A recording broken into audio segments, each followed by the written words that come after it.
And welcome into Poke the Bear, episode 233, presented by Prize Picks and Game Time over at Prize Picks. Go use that promo code CLNS to get up to $100 back on that first deposit. And over at Game Time, go use the promo code CLNS to get $20 off your first purchase. Terms apply. I'm Evan Marinovsky. That's Conor Ryan. Connor, what is up? Evan, I'm doing well. How you doing? Doing great.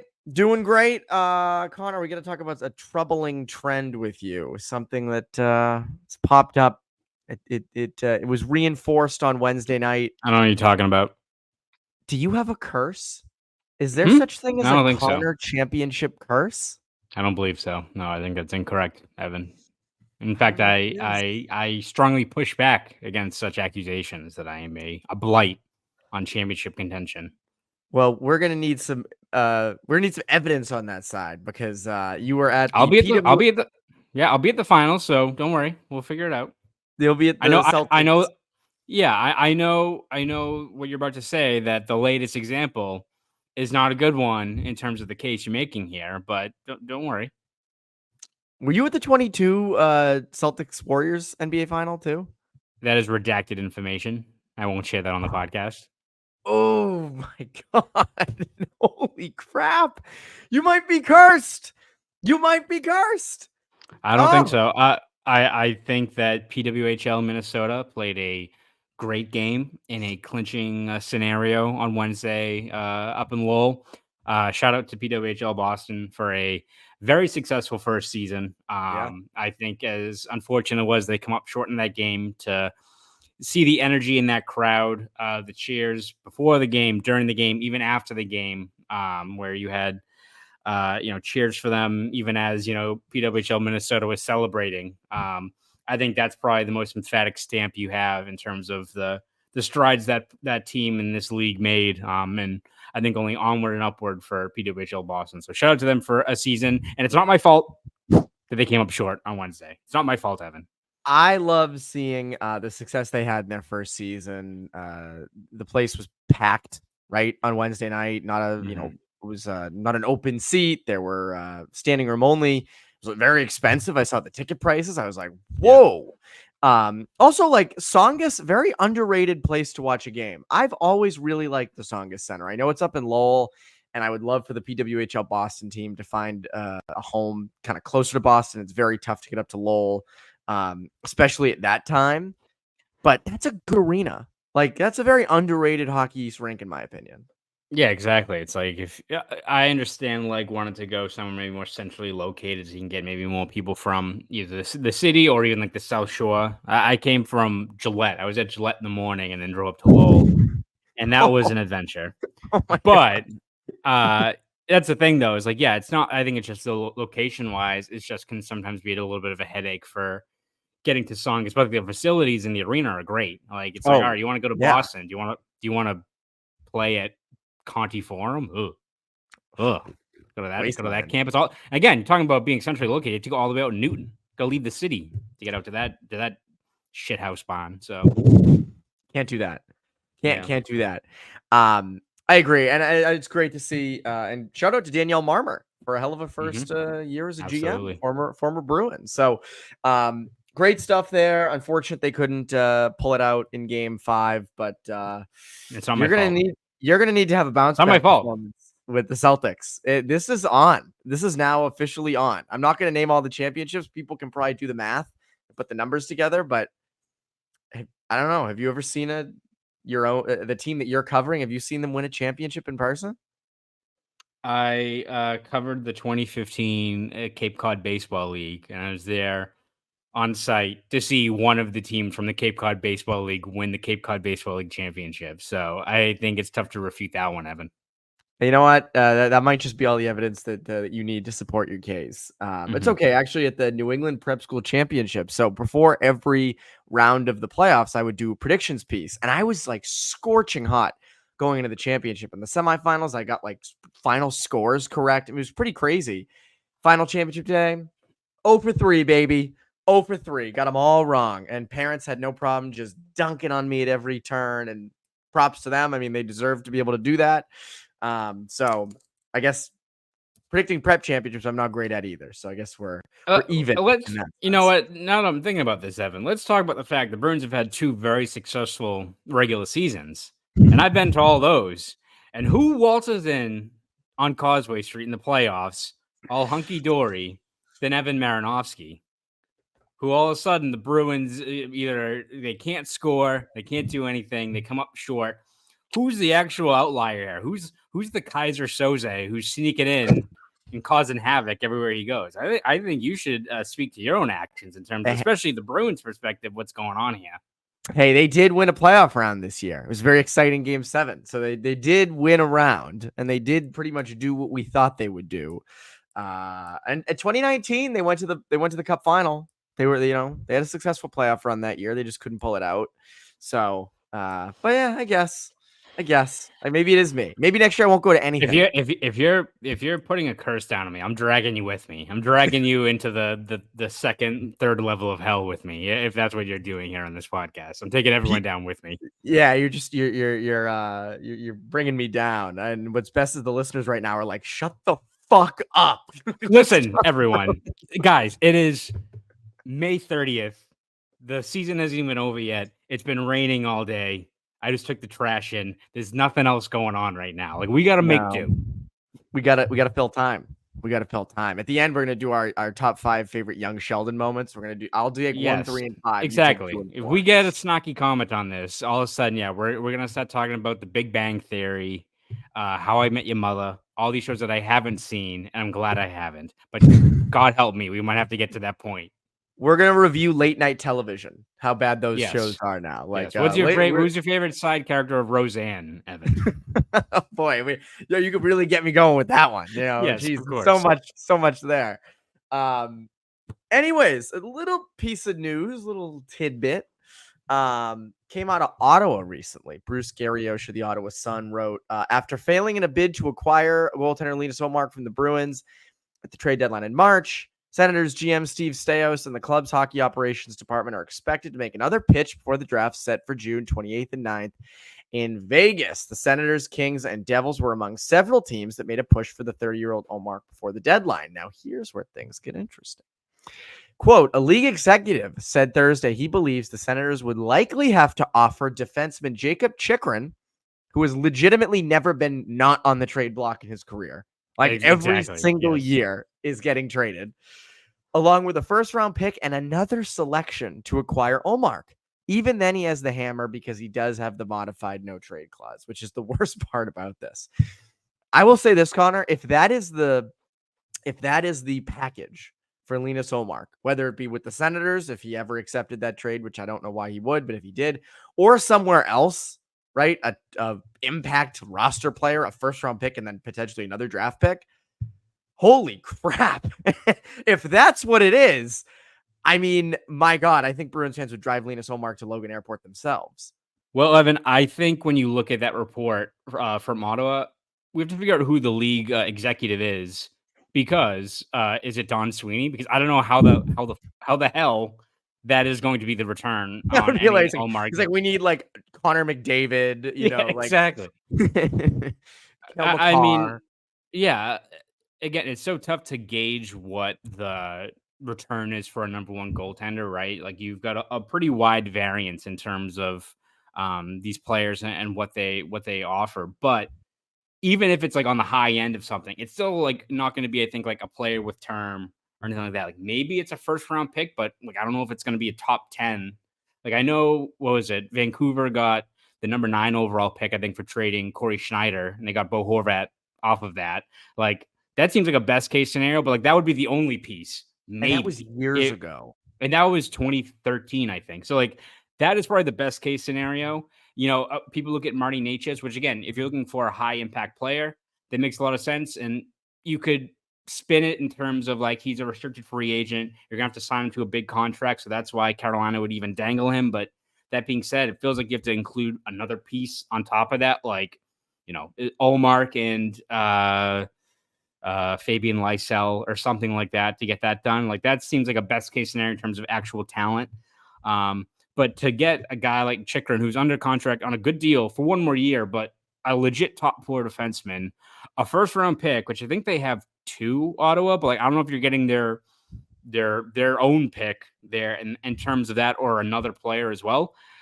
I can't see that being any situation in which Ottawa would actually dangle that on the market. And as you said, the most pressing thing here is what exactly is Linus Ullmark going to be doing? Would he even waive it for a team like Ottawa? Because again, we can play like the guess who as to where he would go. I can't see Ottawa being a team that he's rearing and ready to go play for. When you look at the fact that their facilities aren't really that great, Ottawa's not really a hotbed place to go. Yes, it's not out west or anything like that, but it's also not a very good team.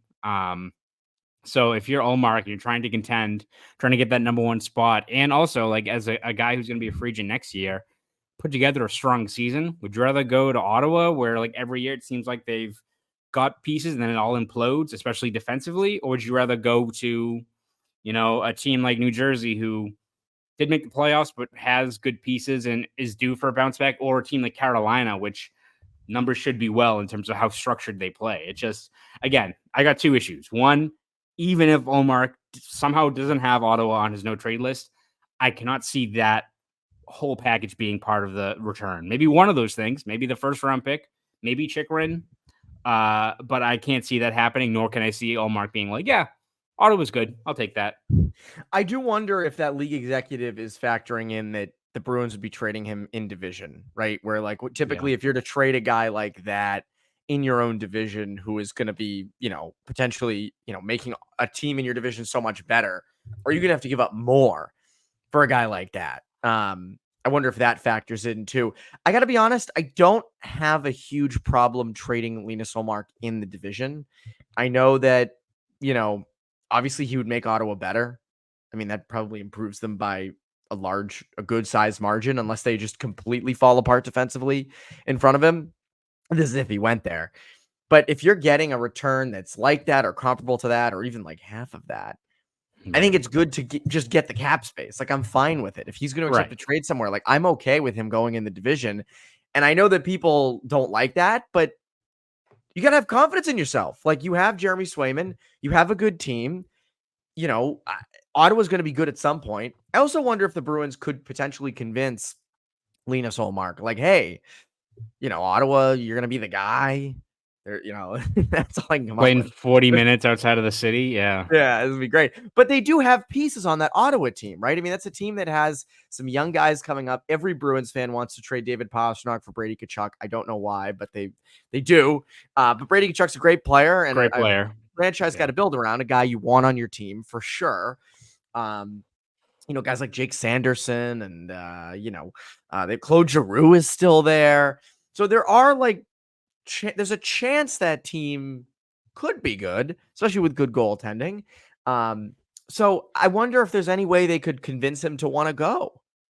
Yeah. I mean, you could make a compelling case in terms of just being a number one goalie somewhere and leading a team. And it's like how we mapped out teams like, Colorado or, Carolina or New Jersey, where it's like they've got a good team. They're just missing that one component that puts them over the top. Maybe just having stable goaltending vaults Ottawa up into that level of being, not a contender, but a team that's in the mix, which hasn't been the case the last couple of years, right? So you can make the compelling case there, but it does seem like, based on Ullmark's comments during breakup day, he's, I think, pretty set in his ways that either, unless it's a team not on his no trade list or it's a fantastic situation which is too tough to pass up on, I don't think he's going to be budging. Like, he loves playing here. He loves playing with Jeremy Swayman. So I don't see a scenario where the Bruins are going to be able to force him to go somewhere he doesn't want to go. Like, if it's a team like Carolina or New Jersey, makes sense. Still on the East Coast, still able to, it's still a 6-hour flight or 6-7 hours to Sweden. It's not, 12 from LA or anything like that. But I just can't see it being a team like Ottawa where I think there's just so much variance. Even if they got, the thing is, like, if the Senators got Ullmark and have to give up a top 4 defenseman like Jacob Chikrin to get it done, you look at that team, you again, as you said, Evan, like, they've got good pieces. They got some there. But are they a team like, that was the missing piece? Like, if Ullmark goes to Colorado, you're like, shit. Ottawa with Ullmark, We'll see what they can do. But it's almost like, like if he went to, a team like Detroit or something like that, where it's like, oh, they're better. But like, we'll see. We'll see how the pieces work, right? I just feel like Ottawa, there's still a couple other pieces missing there. Whereas you look at some of these other teams that are in desperate need for a goalie, a guy like Ullmark can make a world of a difference. Is there anything worse in the NHL than being a team that just cannot lock down a goalie?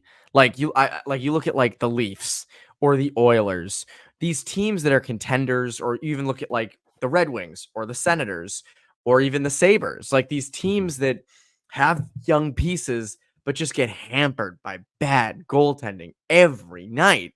And, whenever people are like, oh, the Bruins should blow it up, this and that. And I don't think anyone wants to trade Jeremy Swayman or just ditch this whole thing completely. But as Bruins fans, you guys should feel pretty fortunate that you don't have that problem. You have the complete opposite of that problem.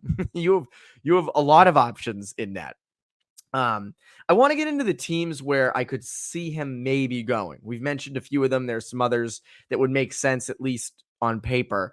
But first, a quick word from our friends over at Prize. The finals are right around the corner, and it's time for you to get in on the playoff action and win up to 100 times your cash on Prize Picks, as you and the world's best players take the game to a new level with the title on the line.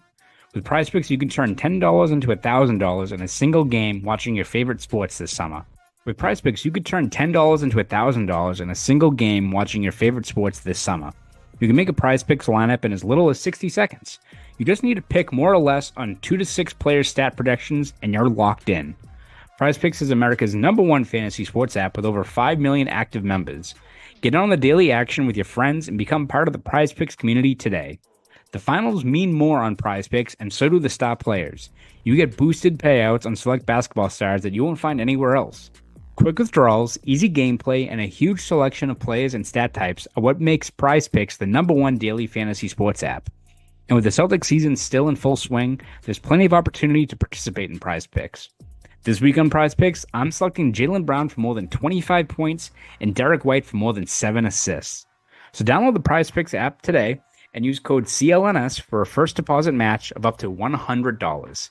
Again, use code CLNS for a first deposit match of up to $100. Prize Picks. Pick more, pick less. It's that easy. Now, let's get back to the show. I was just looking at Twitter. Jakob Lauko has been tweeting about Lord of the Rings for like the last day. It's great. I love his... It's the offseason, man. His day-to-day. It's great. Again, same boat as us. We got to find something to talk about. It's a long offseason. I can't do Lord of the Rings talk, but you should get him on to just do like a whole Lord of the Rings episode. So fans of Lord of the Rings can just soak it in. Listen, man, I love the film series. Maybe it's my favorite movies of all time, but like that dude could school me in the lore. That guy, he knows his stuff in terms of reading all the books, all those things. Like I would be like, Ian McKellen, he's a good actor. That's all I got. Like, oh, especially pretty well. That's all I got. This would be like me with like Superbad. I can quote that I could probably quote that movie from like start to finish. Because that is just such a. How old were you when that movie came out? Movie came out. Was that 07? 07? So I mean, I didn't see it then, but that was a movie I saw, years later. And even seeing it years later, I was like, this is the funniest movie I have ever seen. And the craziest part is that movie was written by high school kids, like Jonah Hill and I forget the other one. Michael Cera. Well, Michael Cera didn't write it, but someone wrote it with him in high school. It was Seth Rogen, wasn't it? Wasn't he like the writer with it or something? Ooh, I think it was Seth Rogen. Yeah, it wasn't Jonah Hill. It was Seth Rogen. I'm sorry. Seth Rogen and his friend wrote that in high school. One of our greatest accomplishments in high school, it was 9th grade, and we had introductory Spanish at Boston Latin Academy.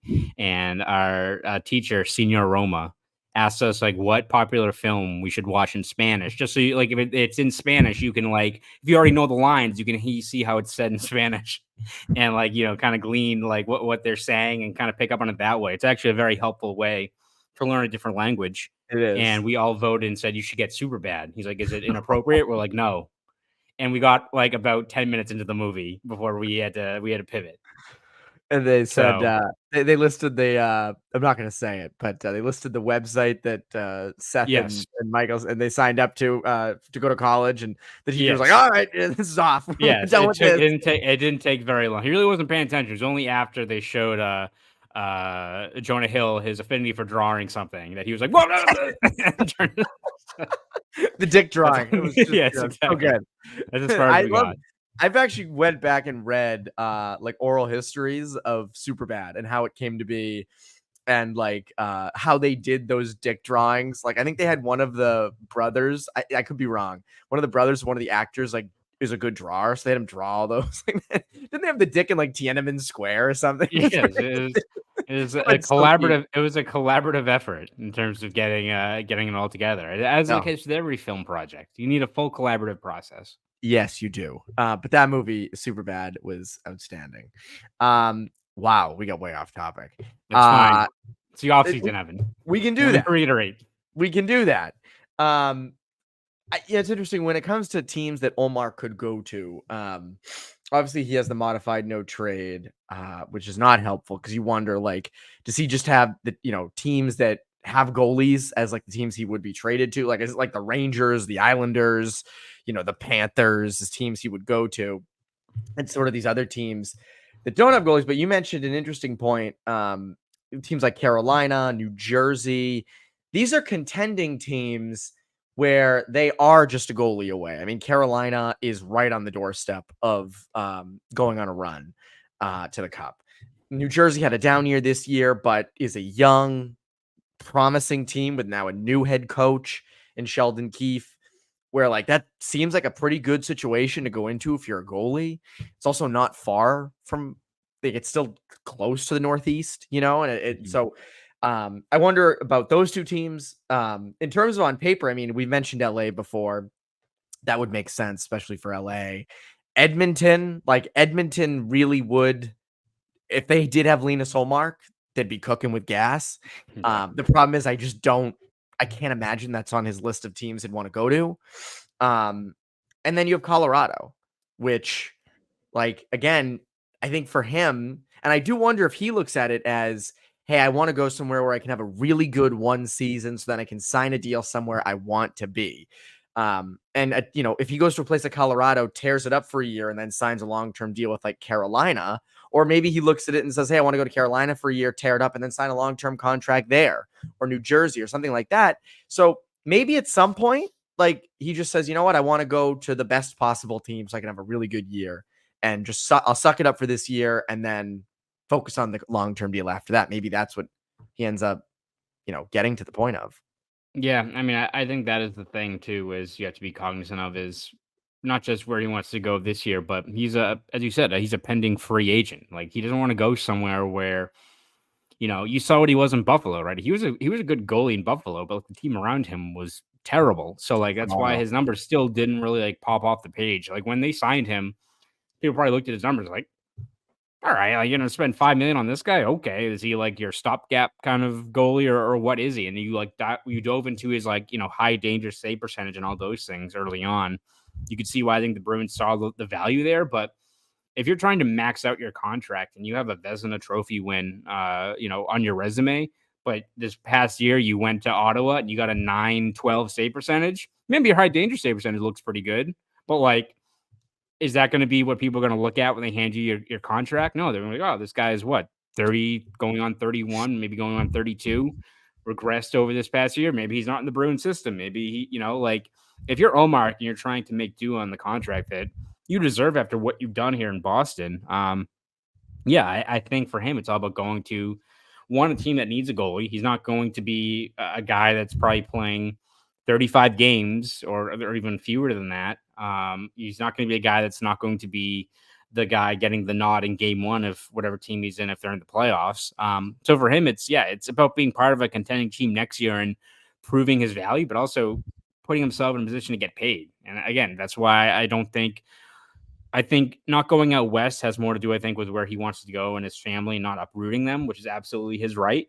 But then also if it's a team in the East, as much as it's appealing to look at that rumored Ottawa offer, which I still don't believe will be the case. I just don't see him going to some of these teams where the returns in terms of his own play isn't going to be reflected when you got the structure in front of him, which is going to be lacking in a lot of these different teams. Yeah, I can't imagine he would accept a trade to a bad team. I don't, Yeah. even a team like Ottawa. I just can't imagine it. And it is his right. I mean, that's, you sign that deal, you get those no trade clauses, no movement clauses, you earned it, like that's your right. You get to do that. But I do wonder at some point if, he sits down with his agents and says, look, here in Boston, I'm going to play, less than half the games, going to play Swayman a little bit more. And, I can put up great numbers, but is it better to go somewhere, be the guy, play in the playoffs, and maximize my value? I wonder if I would assume he'll hit that point. Yeah. And I would think he would want to do that. I want to get into some other areas, defense, Chandler Stevenson. But first, a quick word from our friends over at GameTime. The NBA Finals are right around the corner, and if you're a Celtics fan, odds are that TD Garden is going to be packed in June as the Celtics go for Banner 18. And if you want to cheer on the C's inside the Garden, you got to go with GameTime tickets. GameTime is an authorized ticket marketplace that makes getting NBA Finals tickets even faster and easier.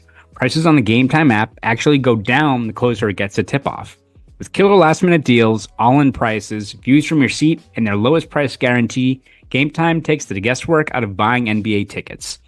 And the best part about GameTime tickets, you can browse through the GameTime app to find great seats at affordable prices for all sorts of in-demand games, concerts, and other events. Want to snag last-minute tickets to a concert? GameTime Tickets has you covered. Maybe a Sunday matinee game at Fenway Park, or one of those spur-of-the-moment Friday night games watching the Sox. And with the Patriots and Bruins season set to get started later on in the fall, you can't go wrong with going to the GameTime app to find tickets ahead of time. It's really that easy, the action. And with flash deals and zone deals available, you can make it to some of the most in-demand games at the last second. With these last-minute deals, you can save up to 60% off buying seats for sporting events, concerts, comedy, theater shows, and a whole lot more.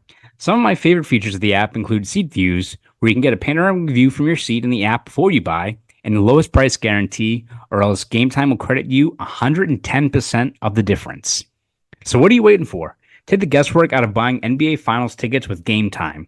Download the GameTime app, create an account, and use code CLNS for $20 off your first purchase. Terms apply. Again, create an account and redeem code CLNS for $20 off your first purchase. Download GameTime today. Last minute tickets, lowest price, guaranteed.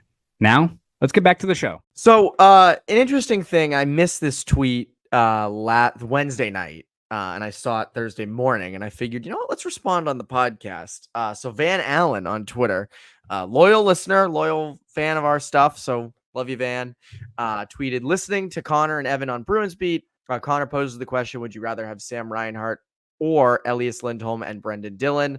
Reinhart, isn't that an incredibly easy question? The Bruins already have plenty of decent role players. What they don't have is high-end talent. They can't afford to blow all this cap space on a bunch of mediocrity. Again, they need impact players. I don't think he's wrong. I don't think he's way off. To me, I just look at like Lindholm or someone like Chandler Stevenson, right? Where like that fills a need. You do need high-end players, but you really need higher-end centers. And I think Elias Lindholm can be a high-end center. And I think Chandler Stevenson, maybe not to the level of Elias Lindholm, but I think he's a good backup plan as a higher end center.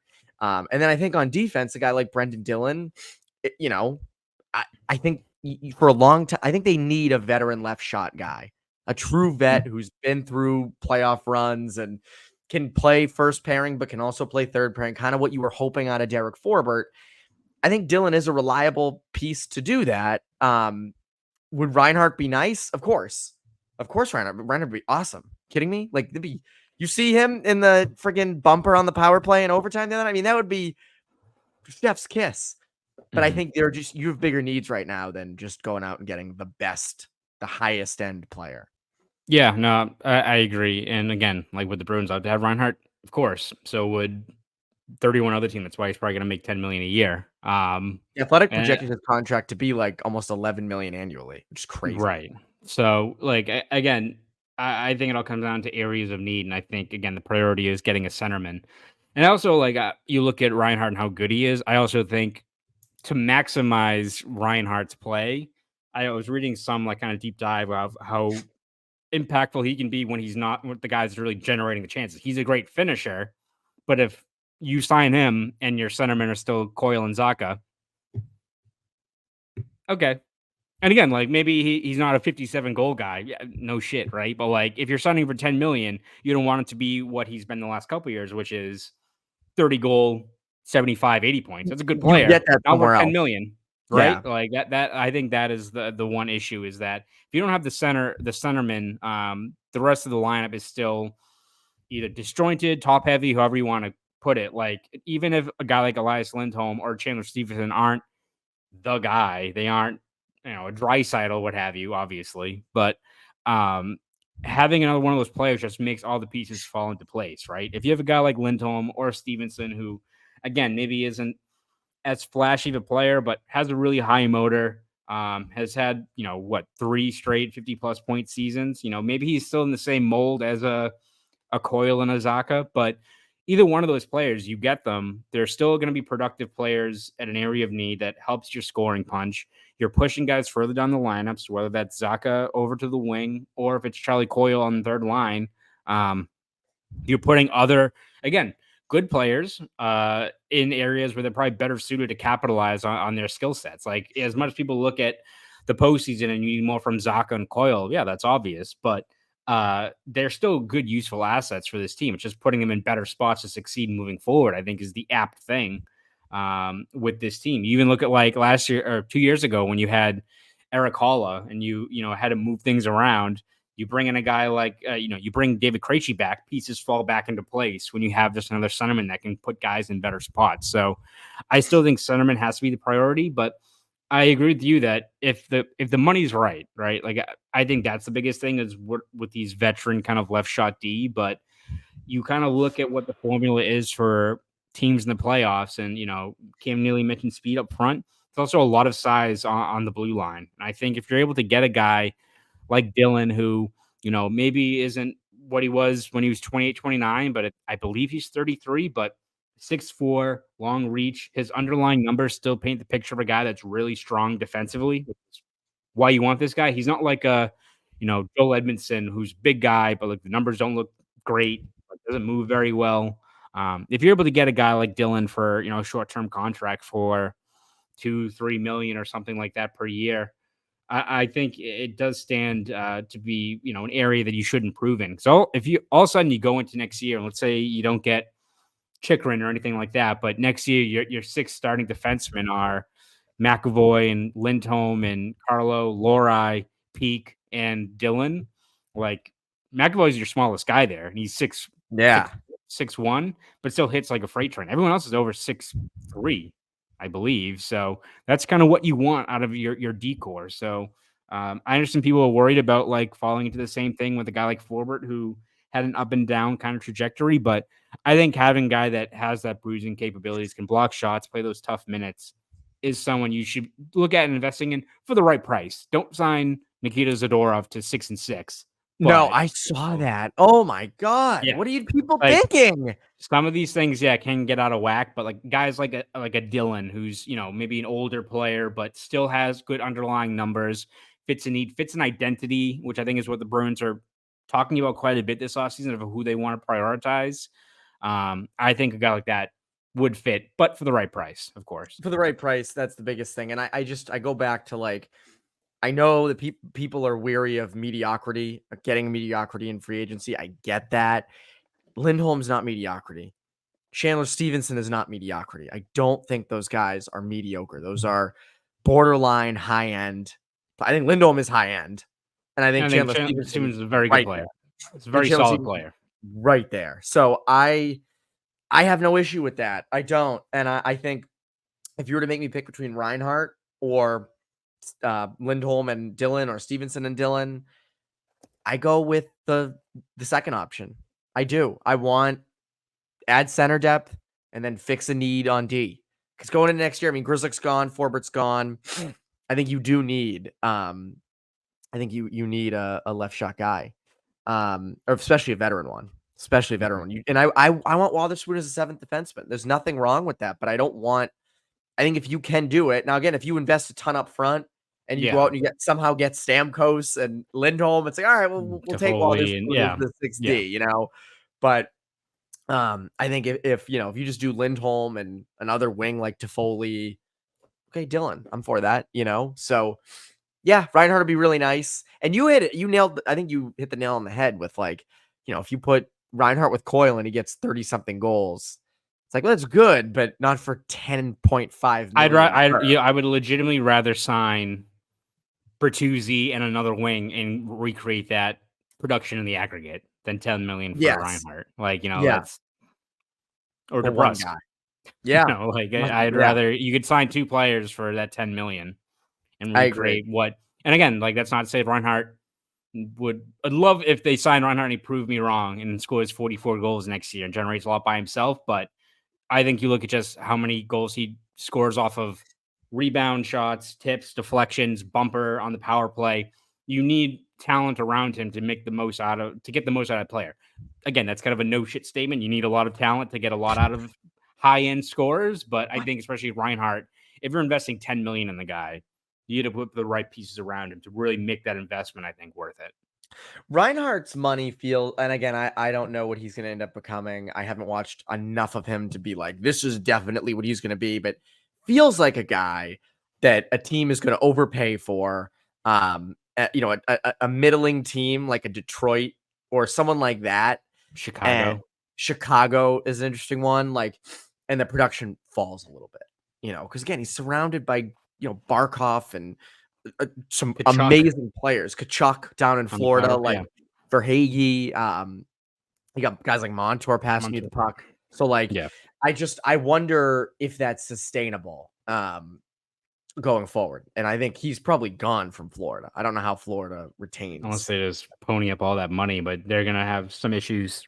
I mean, you're going to be losing at least one of him or Montour, and then you've got more guys up next year as well. So they're kind of in this little window themselves in terms of making the most out of a lot of these contracts. So they are. By the way, listeners, we love you. And if you ever have questions, debate things that you disagree with us on, like Van Allen did, tweet it at us, send it to us. We'll talk about it. We weren't disrespectful. We were very kind. Yeah.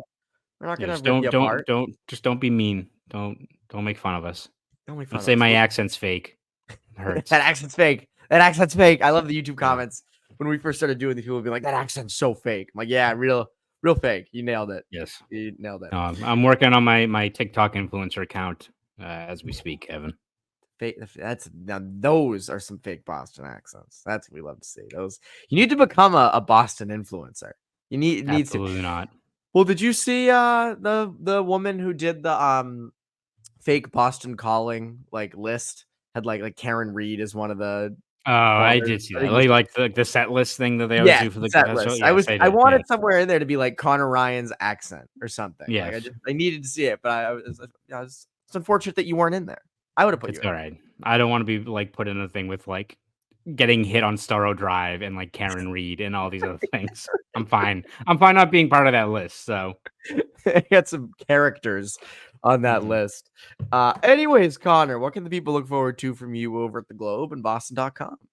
Yeah, well, have you covered every step of the way this offseason, whether it's free agency, trades, dev camp, the draft, all those things that are coming up hopefully soon, so we don't talk about young Sheldon and anything like that. So hopefully dive into some more actual that every episode. Yes, exactly. So hopefully we have some more tangible stuff to talk about very soon, and whatever actual stuff to talk about, we'll all have it over at Boston.com and the Globe. If you want to follow me on Twitter, you can at ConnorRyan_93. Go do all that. That's Conor Ryan. I'm Evan Marinofsky. We're presented by Prize Picks and Game Time. You poke the bear, listeners. Have a great rest of your week.